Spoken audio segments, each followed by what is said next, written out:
اعوذ باللہ من الشیطان الرجیم بسم اللہ الرحمن الرحیم الحمد للہ رب العالمین وصلی اللہ علی سیدنا محمد وآلہ الطاہرین۔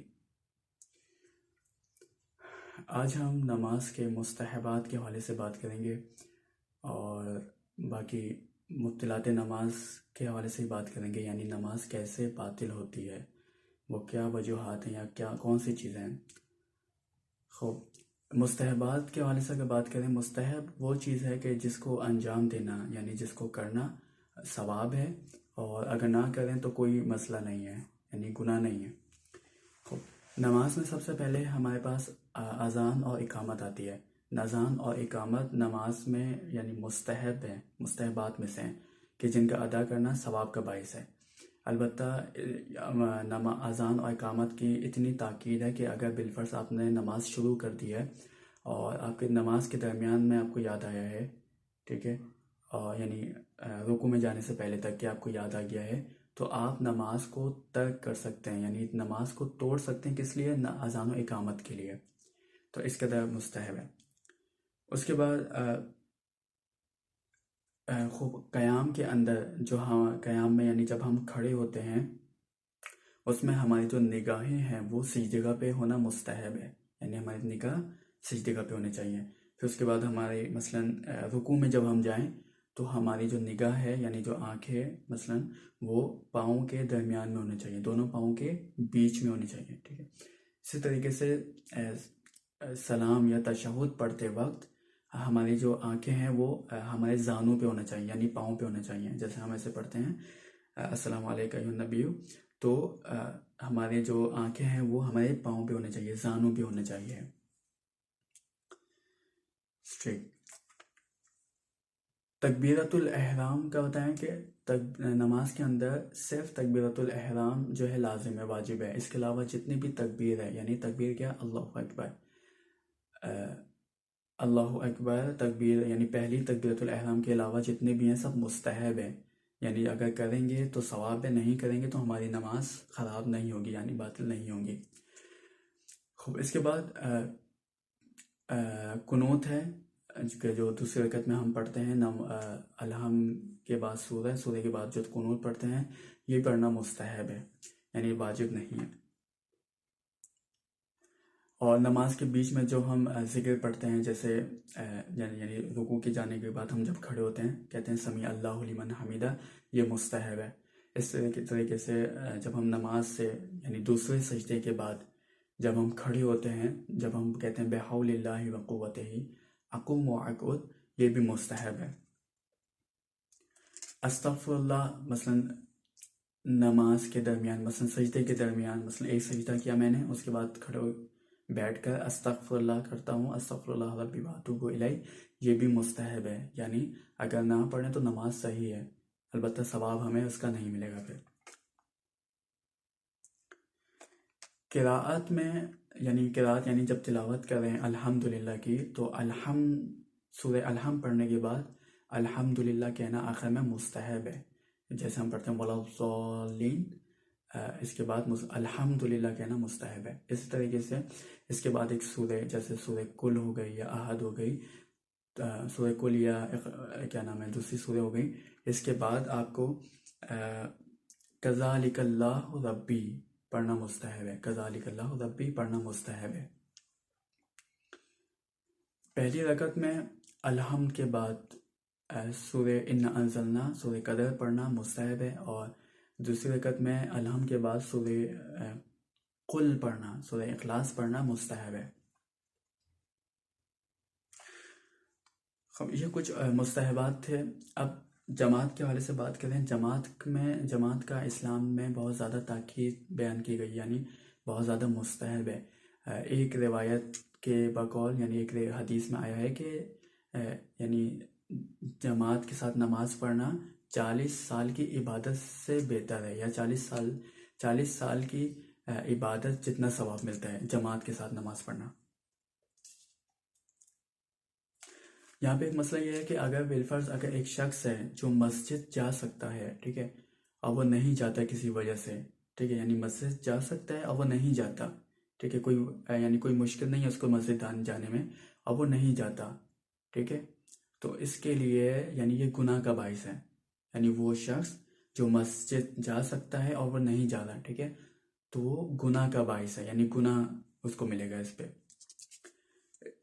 ایک اور چیز کہ مثال کے طور پہ نماز میں تاخیر کرنا، یعنی دیر کرنا نماز میں جماعت کی وجہ سے، ٹھیک ہے، بہتر ہے۔ مثال کے طور پہ آپ مسجد گئے، دیکھا کہ جماعت شروع نہیں ہوئی، ٹھیک ہے، تو آپ کو انتظار کرنا ہوگا کہ جماعت شروع ہو تو میں اس کے ساتھ پڑھوں، ٹھیک ہے، تو اس کا ثواب یعنی زیادہ ہے جماعت کے ساتھ نماز پڑھنا، ٹھیک ہے، چاہے اس کا انتظار کرنا پڑے۔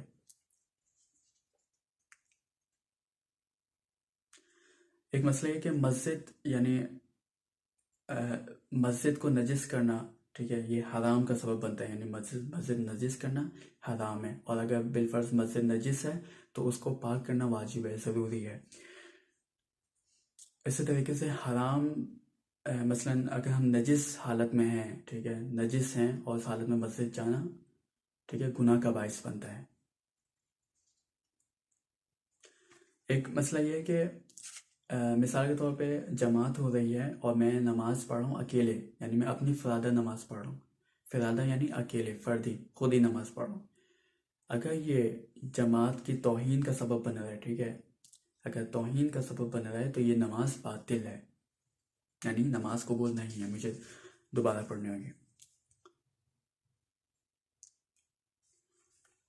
جماعت کے ساتھ ایک مسئلہ یہ ہوتا ہے کہ مثلا فجر اور مغرب عشاء میں کہ جو امام ہوتا ہے جو نماز پڑھاتا ہے وہ بلند آواز میں الحم اور سورہ پڑھتا ہے، تو یہاں پہ ہمارا فریضہ یہ ہے کہ ہم اس کو غور سے سنیں، یعنی جب الحمدللہ پڑھے تو ہمیں اس کو غور سے سنیں، اس کے بعد جو سورہ پڑھے اس کو غور سے سنیں، ٹھیک ہے، اور کچھ بولیں نا مثلا۔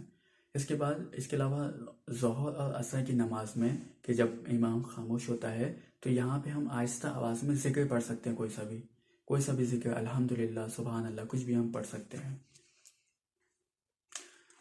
یہاں پہ ایک چیز کہ جو نماز کا جماعت میں نماز کا باطل ہونے کا سبب بنتی ہے، یعنی جس کی وجہ سے نماز باطل ہو سکتی ہے، وہ یہ کہ اگر یعنی امام جماعت یعنی جو نماز کرا رہا ہے، جو نماز پڑھا رہا ہے، اگر میں اس سے آگے جاؤں، مثلا وہ رکوع کے لیے کھڑا نہیں ہوا اور میں کھڑا ہو جاؤں، یا وہ سجدے میں نہیں گیا اور میں اس سے پہلے سجدے میں چلا جاؤں، تو میری نماز باطل ہو جائے گی، یعنی مجھ پر لازم ہے کہ جب وہ کام یعنی وہ پڑھے تو پھر میں پڑھوں، وہ اللہ اکبر کرے تو پھر میں اللہ اکبر کروں، یعنی مجھے اس کی اطاعت کرنی ہے، یعنی اس کے پیچھے چلنا ہے، نہ کہ اس کے آگے چلنا ہے۔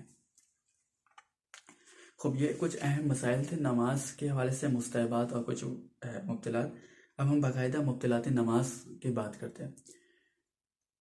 مبطلات نماز میں سب سے پہلا یہ ہے کہ اگر نماز کے درمیان آپ کو پتہ چلے کہ یہ جو جگہ ہے، یعنی جس جگہ میں نماز پڑھ رہا ہوں، یہ غصبی ہے، یعنی چوری کی یعنی جگہ ہے، تو یہ میری نماز باطل ہے، ٹھیک ہے، یعنی وہیں سے میں نماز کو ترک کر دوں، یعنی نماز چھوڑ دوں، ٹھیک ہے۔ پہلا یہ کہ مجھے یقین پتہ چلے کہ نماز جہاں پڑھ رہا ہوں یہ چھینی ہوئی ہے، چوری کی ہوئی جگہ ہے، ٹھیک ہے، نماز صحیح نہیں ہے، باطل ہے۔ دوسرا ہے کہ نماز میں جس کپڑوں میں پڑھ رہا ہوں، ٹھیک ہے، وہ غصبی ہے، چھینا ہوا ہے، ٹھیک ہے، یعنی یہ جو لباس ہے، یہ جو میں پہنا ہوں، نماز پڑھ رہا ہوں، تو یہ نماز کو باطل کر سکتا ہے۔ کس حالت میں؟ اگر مجھے پتہ چلے کہ یہ جو لباس کپڑے پہنا ہوں یہ چھینے ہوئے ہیں یا غصبی ہیں۔ اسی طریقے سے یعنی وضو غلط کیا ہے، نماز کے درمیان پتہ چلے کہ میں نے وضو غلط کیا ہے، ٹھیک ہے، تو میری نماز باطل ہے۔ یا آپ نے نماز شروع کر دی اور نماز کا وقت یعنی نہیں ہوا، مثال کے طور پہ میں نماز پڑھ رہا ہوں، فجر کی نماز پڑھ رہا تھا، مجھے لگا کہ نماز کا وقت ہو چکا ہے، لیکن پھر اس کے بعد فجر کی اذان ہو رہی ہے، ٹھیک ہے، تو اب میں نے جو نماز پڑھی ہے وہ میری نماز باطل ہے۔ دوسرا یہ کہ نماز کے درمیان وضو کا باطل ہو جانا، ٹھیک ہے، یعنی وضو باطل ہو جائے کسی بھی وجہ سے، ہم جیسے پڑھ کے آئے ہیں، البتہ جس کے ساتھ کوئی مسئلہ ہے، کوئی مشکل ہے، تو اس کے لیے الگ مسئلہ ہے۔ اس کے لیے مسئلہ یہ ہے کہ اگر وہ بندہ ایک نماز پڑھ رہا ہے اور اس کا وضو بار بار یعنی خراب ہوتا ہے یا باطل ہوتا ہے، تو وہ ایک وضو کے ساتھ یعنی وہ نماز پڑھ سکتا ہے، اور دوسری نماز کے لیے اس کو دوبارہ وضو کرنا ہوگا۔ اسی طریقے سے نماز باطل کیسے ہوتی ہے؟ مثال کے طور پہ میں نماز پڑھتے پڑھتے اپنا قبلہ چینج کر دوں یعنی تبدیل کر دوں. مثلا میں قبلے کی طرف منہ کیا ہوا ہے نماز کے لیے، اس کے بعد نماز کے دوران میں ہٹ جاؤں قبلے سے، یعنی آگے سے اس طرف ہو جاؤں، تو بھی نماز باطل ہوگی. نماز میں ہاتھ باندھنا یہ بھی نماز کو باطل کر دیتا ہے. بات کرنا نماز کے اندر، یعنی چاہے وہ ایک حرف ہی کیوں نہ ہو، بات کرنا یا اس کے علاوہ زور سے ہنسنا، ٹھیک ہے، یعنی ایک کوئی ایسا کام کرنا کہ جس کی وجہ سے نماز باقی نہ رہے. مثلا کوئی دیکھنے والا کہے کہ یہ کہے کہ یہ نماز نہیں پڑھ رہا بلکہ باتیں کر رہا ہے یا یہ ہنس رہا ہے، ٹھیک ہے، تو اس سے نماز باطل ہو جاتی ہے. یا یہی کہ مثلا نماز کے درمیان اچھلنا کودنا اس طریقے سے کام کرنا کہ نماز کی شکل خراب ہو جائے. آگے جو کہہ رہے ہیں کہ مثلا واجبات رکنی کو ترک کرنا، واجبات رکنی جو رکن ہوتی ہے نماز کا، مثلا اللہ اکبر، تکبیرۃ الاحرام، واجبات رکنی ہے، ٹھیک ہے، اگر اس کو ترک کر دیا یعنی چھوڑ دیا چاہے جان بوجھ کر یا بھولے سے، ٹھیک ہے، تو اس سے نماز باطل ہو جاتی ہے. اور واجبات غیر رکنی جو یعنی رکن نہیں ہے، یعنی غیر رکنی ہے نماز کی، ٹھیک ہے، اس کو اگر جان بوجھ کے اگر ہم چھوڑ دیں گے، ٹھیک ہے، تو ہماری نماز باطل ہو جائے گی. آخر میں اللہ تعالیٰ سے دعا کرتے ہیں کہ خداوند ہمیں ان مطلب کو سمجھنے کی توفیق دے.